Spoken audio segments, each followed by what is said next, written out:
After 2 years of deadlock and 17 years of failure, Washington has finally relaunched direct talks. You each have taken an important step. As Israelis and Palestinians take the first steps towards a final agreement, Shalom, salam, peace. we ask, what will it take to reach the promised land? Do we have the wisdom and the courage? And is America willing to do what it takes to make peace? This is Empire.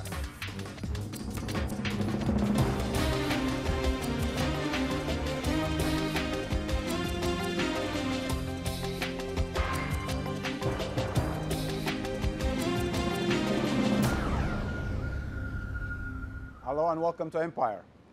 For some, U.S. renewed sponsorship of direct talks this week is a major step towards peace.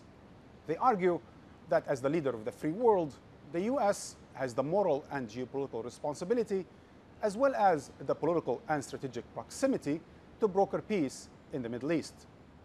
Its detractors reckon that the U.S.-sponsored peace process is the continuation of war through other means, not only in Palestine, but throughout the region, where the U.S. and its closest ally, Israel, use the peace process to cover up their strategic follies and expand their regional interests.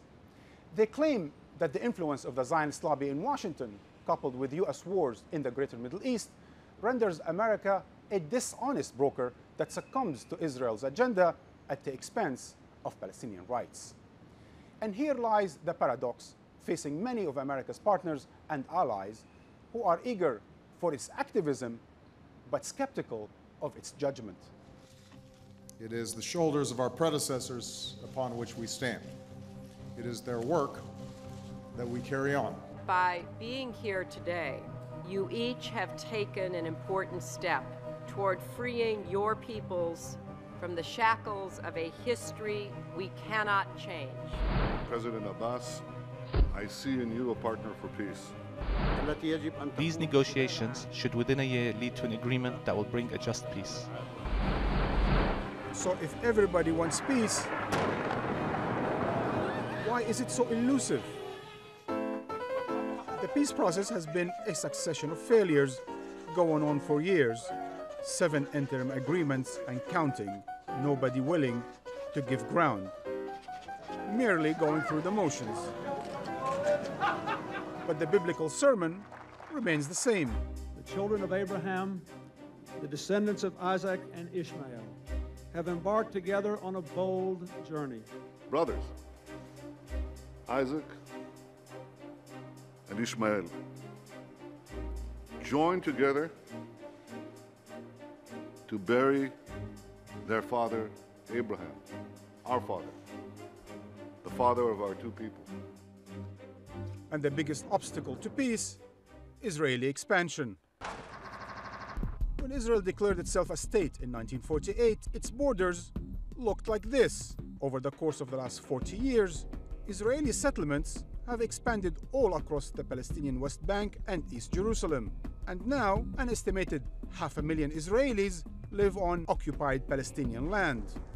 The key sponsor of that process, the United States, finally seem to have gotten the message. This construction violates previous agreements and undermines efforts to achieve peace. It is time for these settlements to stop. But the double dealing continues. First, the Secretary of State said this. We think it is in the best interests of the effort that we are engaged in that settlement expansion cease. A few months later, her tune had changed. The policy of settlements, no new starts, for example, is unprecedented in the context of prior to negotiations. Washington's diplomatic process is the culmination of its overall strategy in the Middle East. That's why, despite all the setbacks, the U.S. continues to invest in the peace process, even monopolize it. American influence around the world is not a function of military force alone.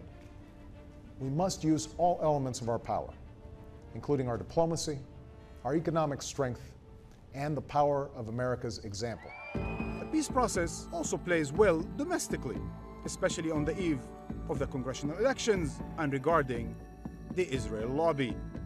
Know that when I visit AIPAC, I am among friends, good friends. The US has always supported Israel since its birth. It has given it more than $150 billion, more than half in military assistance. Even when Israel embarked on wars that threatened to set the whole region alight, Washington gave it a free pass. Lebanon in 2006, Gaza at the end of 2008. Both were launched with the blessing of the Bush administration. So will President Obama be able or willing to do what it takes to deliver peace, or is he tied down by more of the same foreign policy preoccupations and internal political calculations? Do we have the wisdom and the courage to walk the path of peace? Joining me to discuss the US sponsorship of the Middle East peace process and the prospects for a final agreement is Nabil Shat, the head of the International Department in the Palestine Liberation Organization, and Professor John Mearsheimer, co-author of The Israeli Lobby, and Robert Malley, head of the Middle East program at the International Crisis Group. Gentlemen, welcome to Empire. Dr. Shat, you were part of the negotiations over the last few days. Was it all talks about talks?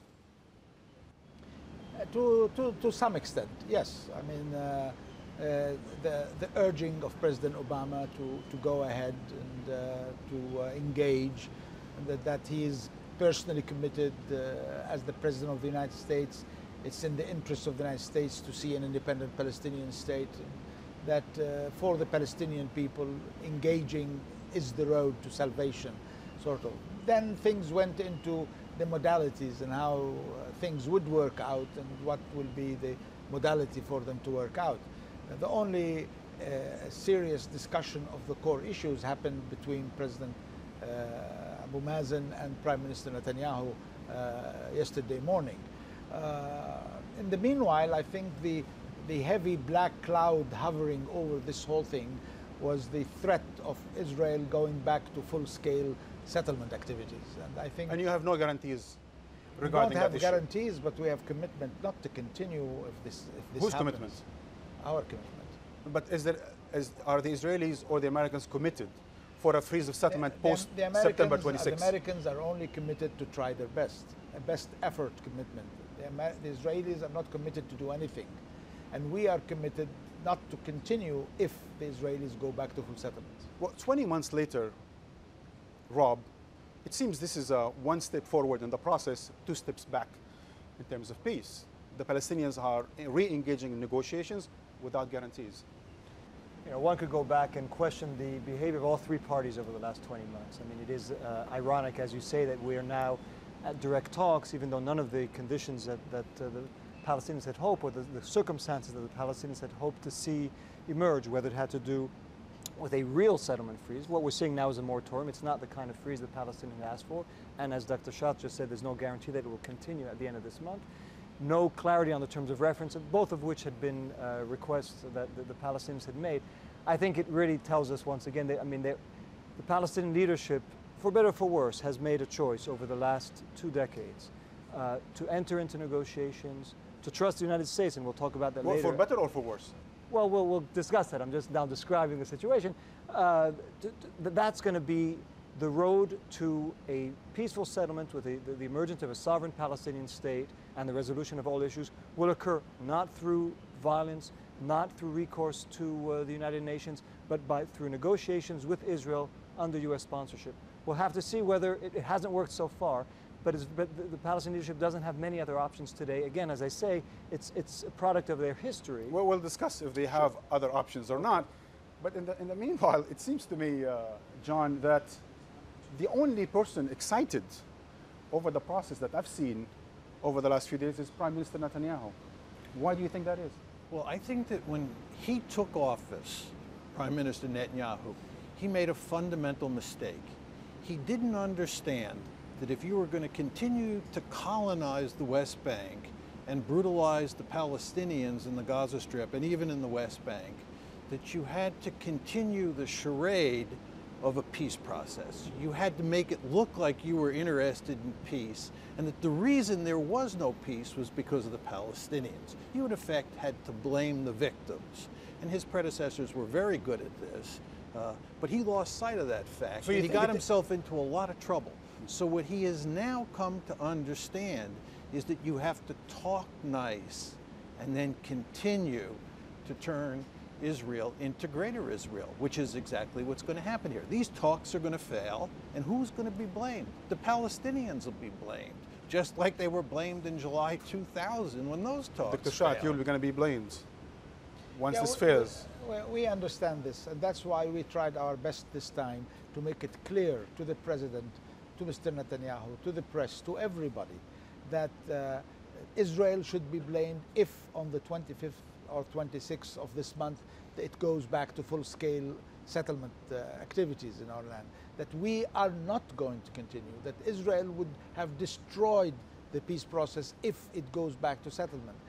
We wanted to make that very clear. Let me ask you, Dr. Shah, honestly, was there a settlement freeze over the last 10 months? No.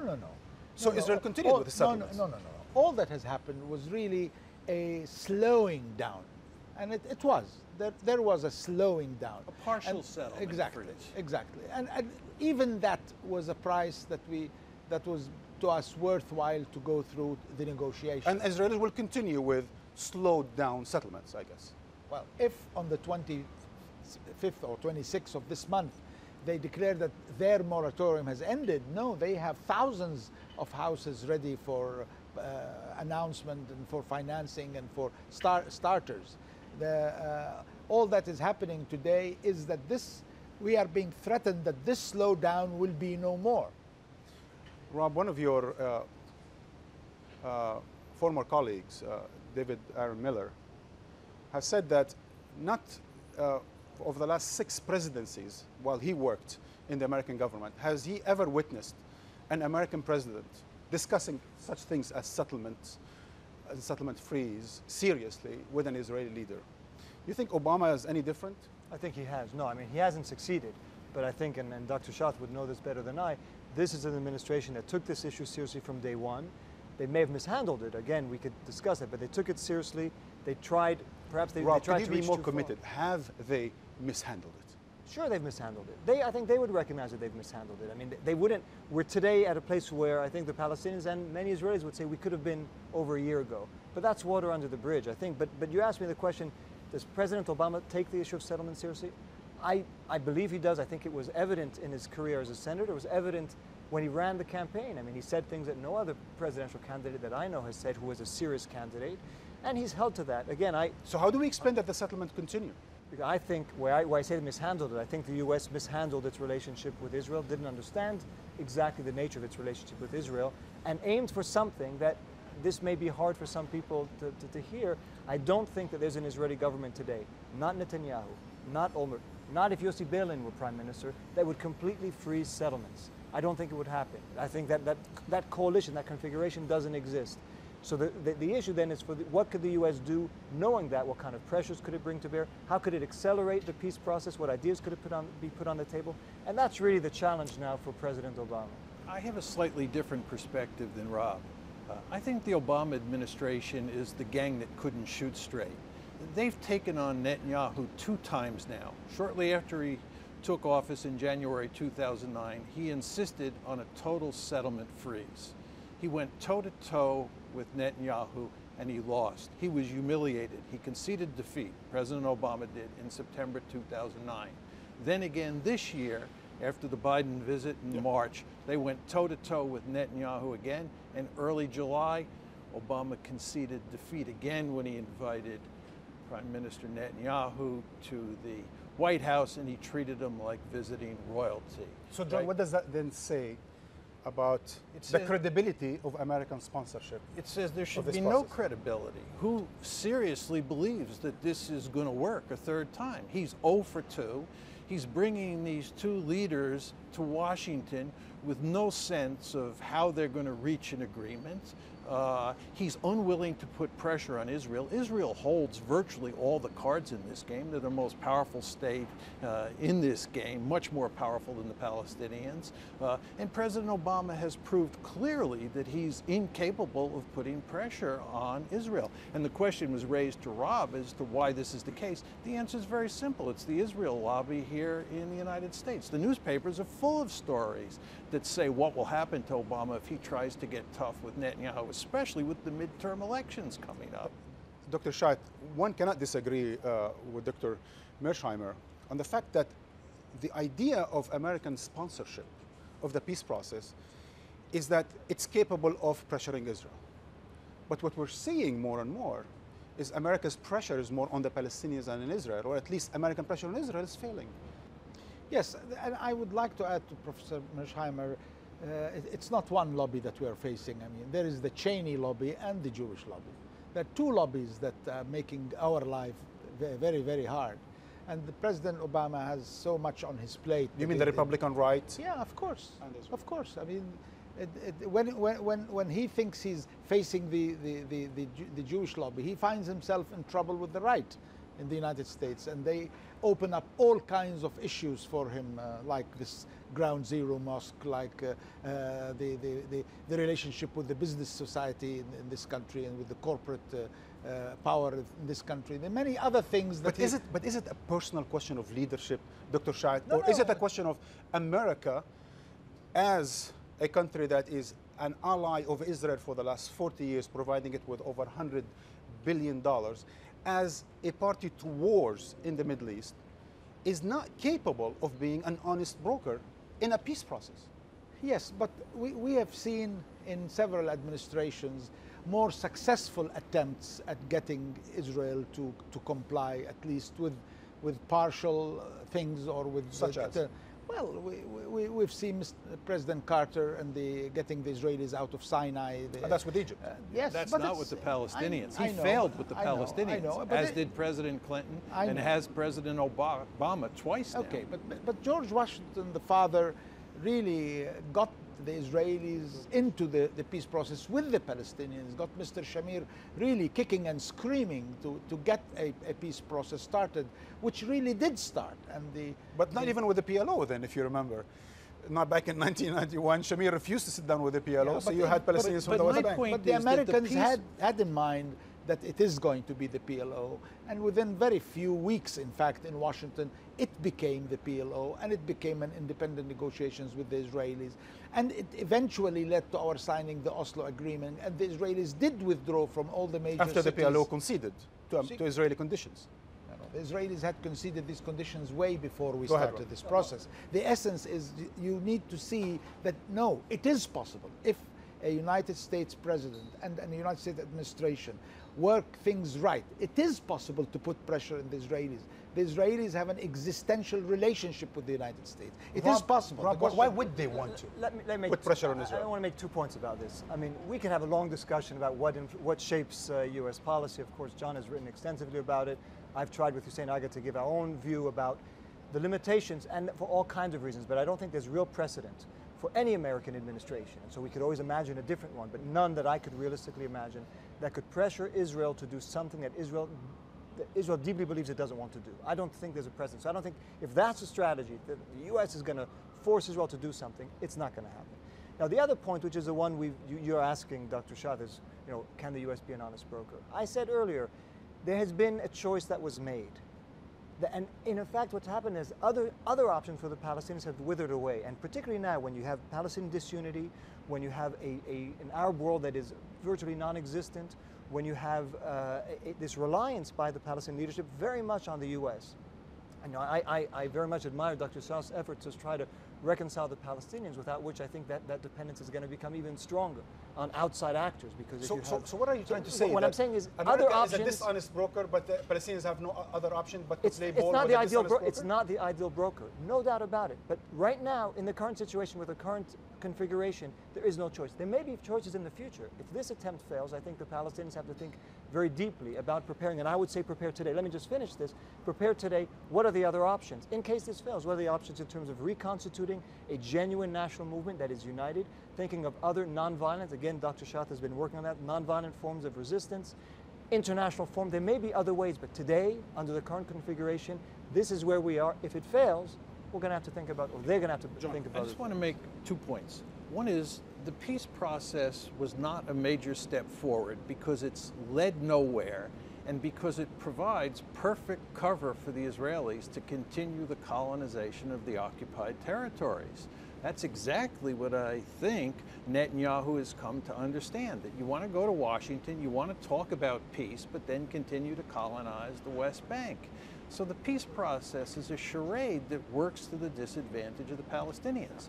Now, where is this all headed, the issue that Rob was raising? You're going to end up with a greater Israel. You already have a greater Israel. It's going to be one state, and the Palestinians are going to have a handful of enclaves inside that state, one of which is the Gaza Strip, and then there'll be 3 or 4 in the West Bank. This will be an apartheid state. Ehud Barak, Ehud Olmert have basically said that if you don't get a 2-state solution, you end up with a greater Israel that is an apartheid state. That's where you're headed.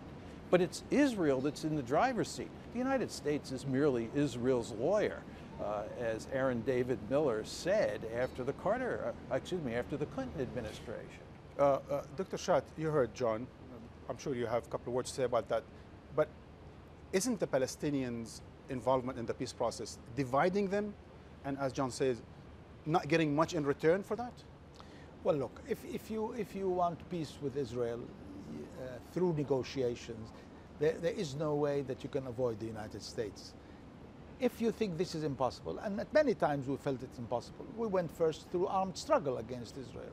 And now we are seriously not only contemplating, but starting a process of non-violent struggle, anti-apartheid. By the way, Dr. Shad, how come it was then in the 60s only through armed struggle, today under President Abbas only through peaceful negotiations? Why it's always this? Why it's always mutually exclusive? No, it wasn't.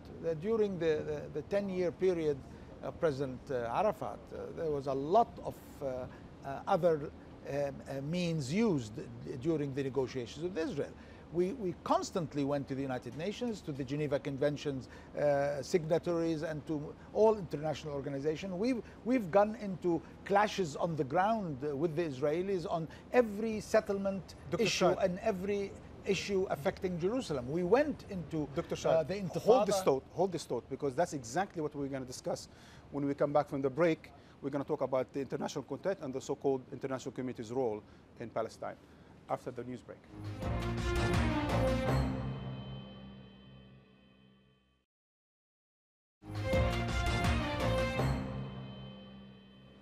We're back with my guests, Robert Malley, John Mersheimer, and Nabil Schatz. Washington's management, some say abuse, of the diplomatic process over the last 17 years has infuriated many Arabs and Muslims, annoyed its European allies, and alienated the Russians, the Turks, and the Chinese, among others. Their repeated attempts to weigh in have fallen on deaf ears in Washington.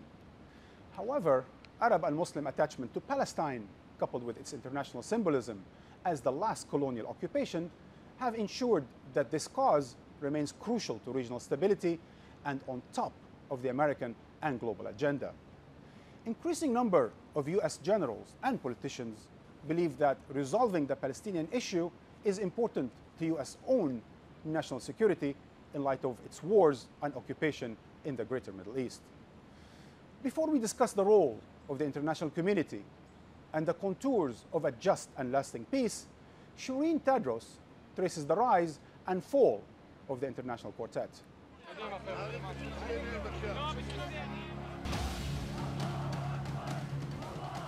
Against the backdrop of what looked like a never-ending cycle of violence in response to the second uprising or intifada, and America's expansion of its own wars in the region, came the idea for a new multilateral body to oversee the diplomatic process and bring it to the fore. A coalition made up of the US, EU, the UN and Russia. whose main purpose was to push for a solution to the Israeli-Palestinian conflict. But their mission soon became hijacked by the very reluctant superpower the body was meant to rein in. The quartet was supposed to provide an international forum that ends the monopoly of the United States of running the affairs. In reality, the quartet became totally controlled by the United States, and it could not take any serious independent initiative. A case in point was the quartet's first initiative, the Roadmap for Peace. But the US-led venture failed, with the Americans unable and unwilling to exert pressure on then Prime Minister Ariel Sharon to freeze construction in illegal Jewish settlements.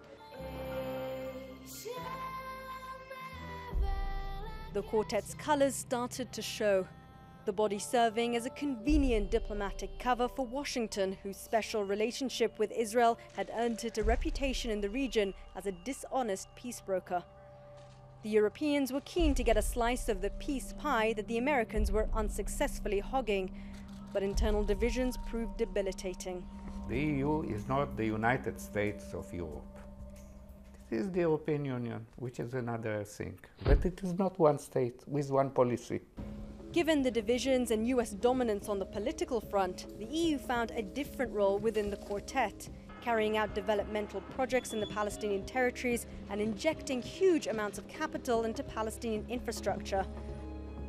They are the financiers of the never-ending peace process, their political role diminishing as the US's heightens. The administration today will not allow the quartet to be as dominant as it used to be under the previous administration. And what is left to the quartet on the ground is what usually was left to the Europeans, which is, you know, as always they say, they're paying the bill and not necessarily invited to the dinner. Economic projects in the West Bank, though, soon became synonymous with the controversial Israeli idea of economic peace. Quartet head Tony Blair, in promoting economic growth, was relegated to little more than an Israeli puppet, with the quartet as his stage. Forsaking their responsibilities to uphold international law, quartet members have become false witnesses to an illegal occupation they've tried to manage rather than end. Yet some think the body could still play a useful role in the future. The international seal of approval is very, very important, because at the end of the day, when things, hopefully, if they will move forward, the EU will be a dominant player. We need the Russian involvement, or at least endorsement, and the UN obviously is a player. 17 years of failed talks can't be blamed on the Americans alone, but the US's aim has become more about initiating a process than making peace. The question is whether the quartet, the rest of the international community, and Arab states are willing to take up their legal and moral responsibilities and pick up where the Americans leave off. Nabil, before we went to break, you were talking about Palestinians' other options. Let me ask you point blank. Have the Palestinians given up on the international community? No, no, no, of course not. I think it's our strongest point today, where we have many domestic problems, we have internal problems, of course we have problems with Israel. Our point of strength today is the international community. Where is it? It is in there. This whole process. Look at Tony Blair represents the international quartet. No. How is that? Forget about Mr. Blair. I think Mr. Blair is at the wrong time, in the wrong place, and he's just making it easier for Mr. Netanyahu to deceive us, really, in more ways than one. Could you elaborate on that? I mean, I'll give you a concrete example. Look what happened as a result of the flotilla. The flotilla of peace that came to our part of the world, which is really part of non-violent struggle mixed with international activism. I mean, this is the strategy that we're going to follow. It's a mixture of international activism and non-violent struggle. And they made a fantastic impact on the international community. The international community really moved to try to end the siege of Gaza, to try to censure Israel, and there are many actions. And then Mr. Blair comes to adopt the Netanyahu plan of, instead of sending 100 trucks to Gaza through Israel, sending 150 trucks to Gaza, where 4,000 trucks a day are needed. Mr. Blair simply dampens all the activity that almost succeeded in opening up the Gaza harbor. I mean, Rob, what does that say that the international community represented in the International Quartet boils down to Mr. Blair's activism in Israel-Palestine?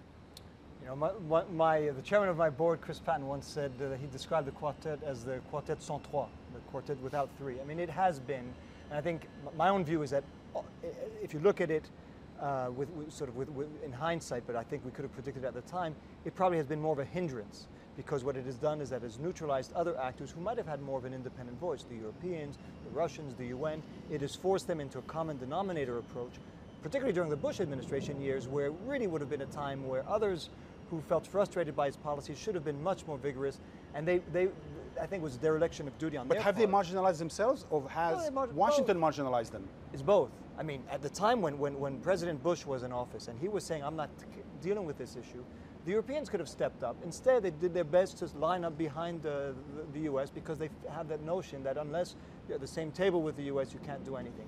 If they failed that exercise, I think they have a lot to prove if they want to demonstrate to the Palestinians and to others that they can be useful. If they were not useful then, how are they going to be useful now? So I think that whole experience shows that, again, as we are today, these actors don't seem to take their roles as seriously as they could. I'd like to make a comment about the international community.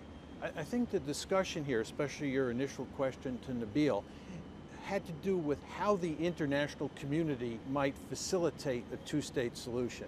I think that question is largely irrelevant. There's not going to be a two-state solution. There's going to be a greater Israel, and the Palestinians are going to live in a greater Israel. The reason that the international community is of enormous importance to the Palestinians is because the big fight that lies ahead is going to involve democracy inside of that greater Israel. What the Israelis are going to try to do is keep the Palestinians boxed up in Bantustans, right? And basically run. But John, that would be less of a reason for the international community to interfere in the internal affairs of a greater Israel. The international community and feels the apartheid, free. you're talking about the South African model. The South African model. That's precisely correct. what the Israelis will then fall into. Right. I And think Tony it's Blair, underestimating Israel's ability and some Palestinian appetite to have a state. We may not consider that to be a viable sovereign state, but I think the Israelis will always, and some Israelis are saying, let's have a Palestinian state. It's the best gift we could give to us. No, but the question is, Rob, I are think they that going to the give the apartheid question is not going to Palestinians be a as you put viable it. state? They'll give the Palestinians a handful of Bantustans No, and but call it a state. it will be but a that's state irrelevant. recognized in the United Nations, and I think it's It's one of the... not going to happen because the Okay, we'll Palestinians see. will not accept anything short of a viable state, anything short of a state that's based on the Clinton parameters. And there's no way that this Israeli government or any future Israeli government, in my opinion, will do that. And you will end up with a greater Israel. And therefore, the international community will be very important because of the South African analogy. Yeah, but we can also play that model now. Has the international community, as far as you're concerned, as far as the Palestinian people are concerned, abdicated its responsibility towards you as occupied people? The leadership has. Yes. If you are talking about the quartet, yes, but the quartet is not the international community. It's the There is United a lot. Nations, There the is a lot of Europeans, activity on the ground. That's right. That's And the again, key. I go back to the South African model and to the Indian model and to the Martin Luther King model. When there is really, when international activism goes down to the root and reverberates back to put pressure on the politicians, you have a different model. Whether you have a South African model or even you have the muddled model we have today. We have neither a state nor a... But Dr. Shat, you have pursued a completely different strategy. But one we're going that stays into a away new from the one. civic society into coming here behind me to the White House looking for help from a president who's incapable of helping you. A year ago, things have changed. And with the commitment of at least I'm talking about Fatah. But Fatah today, in this aspect, is totally supported by all the others.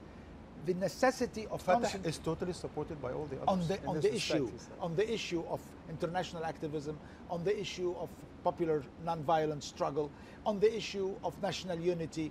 Is that these producing are anything? all issues that are today being formulating a new strategy for the Palestinians.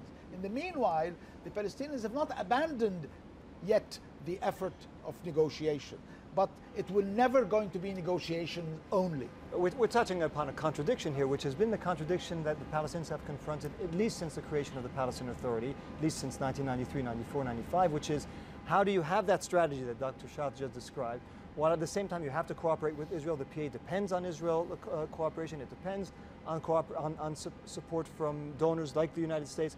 So they're caught between wanting to have these forms of popular resistance and counteraction to Israel, but at the same time they can't survive. The PA cannot survive if Israel takes a hostile attitude, and that's been a trap, if you will, since the Oslo Accords. But I want to make one more point about statehood.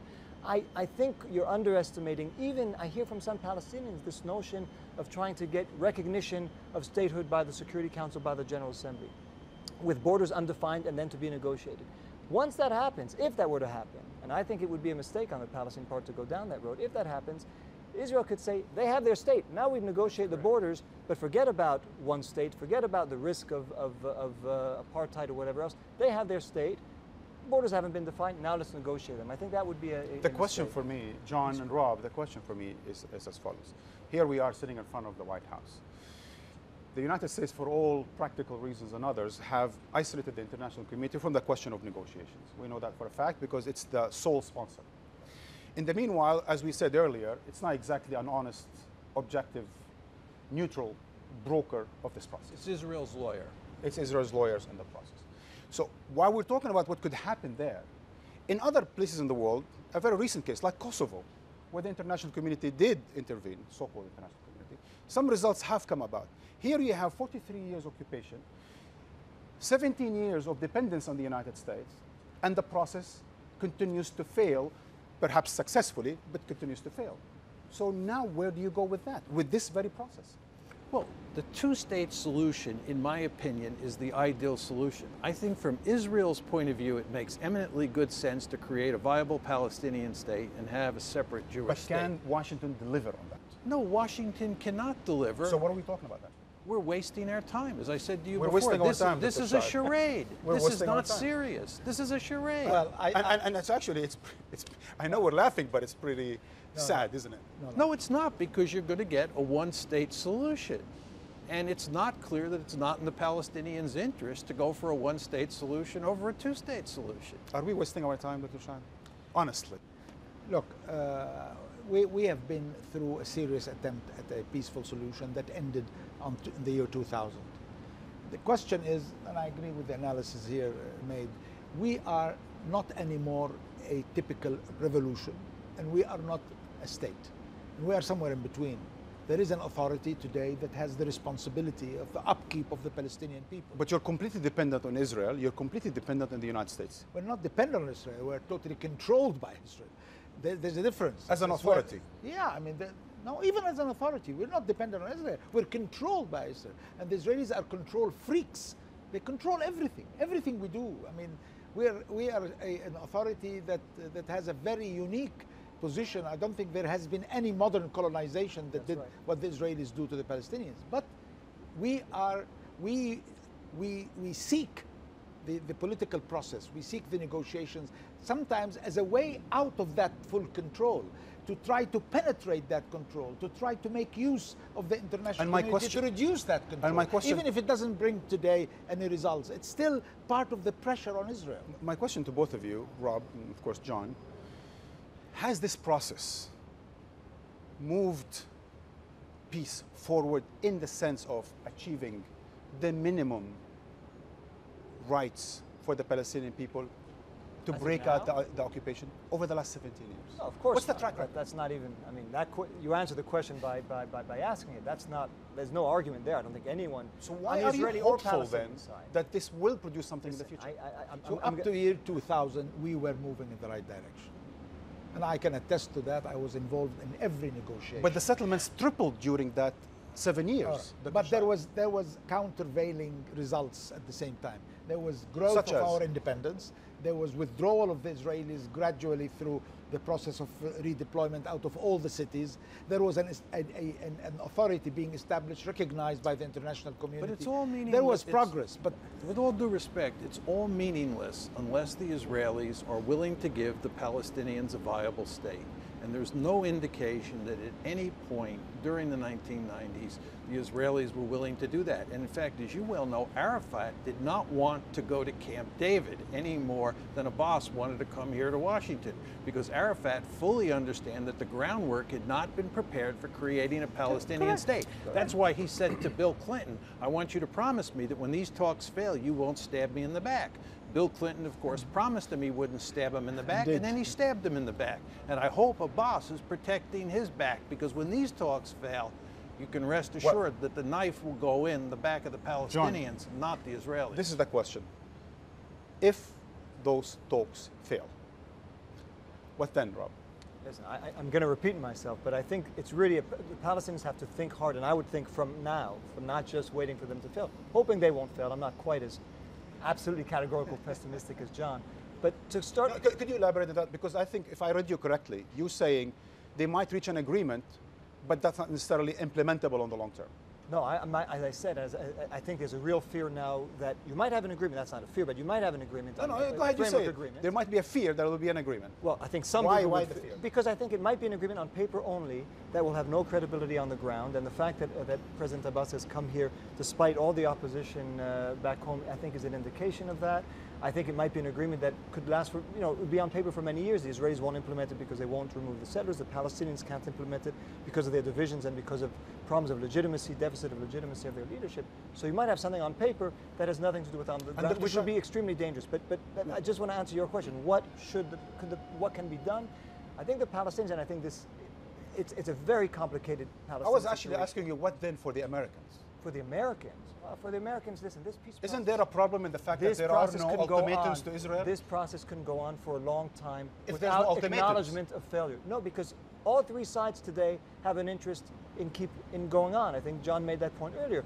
I don't think President Abbas has a real interest in saying, this is over, I'm going home. He may decide that on a positive thing. Is that a positive thing? No, of course it's not. There's an incentive today for all sides to keep something going.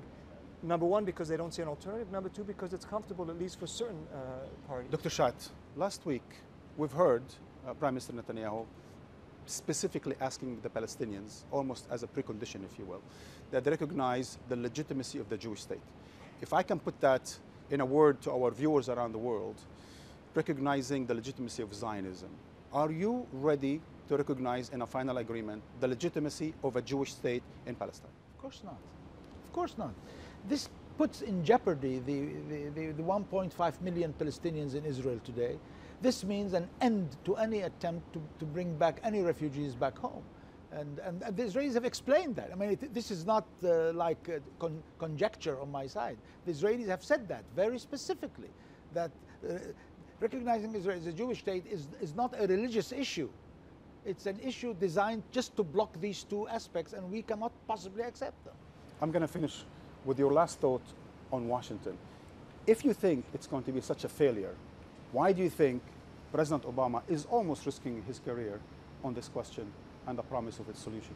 Well, for two reasons. One, I think that President Obama and his principal advisors are remarkably naive. The fact that they so foolishly bumbled into two confrontations with Netanyahu, both of which they lost, indicates that they're just not very smart when it comes to this issue. The second reason is that Netanyahu and the lobby are in the driver's seat here, not Obama. And Netanyahu, as I said before, has figured out that these negotiations work to his advantage because they provide cover for continued colonization of the West Bank. So he wanted the talks. He has a smile on his face. He's happy to be here. And the reason is that these negotiations are good for his view of what Israel should become. And since he's enthusiastic and the lobby is therefore enthusiastic, President Obama has no choice. President Netanyahu. On this sobering note, Rob Malley, Dr. Shat, Dr. Mearsheimer, thank you for joining Empire. And I will be back for a last thought. At the heart of a final solution to the Arab-Israeli conflict lies the key recognition of a democratic demilitarized state within the 1967 borders that lives as a peaceful entity among its neighbors. By that, I mean Israel. For decades, US diplomacy aimed at resolving Israel's Palestinian problem, when in reality, regional peace, security, and prosperity is best secured by resolving the region's Israel problem. That's why the Arab states must recognize a non-nuclear, non-sectarian, but secure state of Israel that behaves as a responsible member of the international community, doesn't threaten its neighbors, doesn't occupy their lands, nor fights them on behalf of foreign powers. The Arabs should normalize their relations and exchange ambassadors with their rehabilitated neighbor that in return opens its doors to Jewish settlers and Palestinian refugees alike. And that's the way it goes.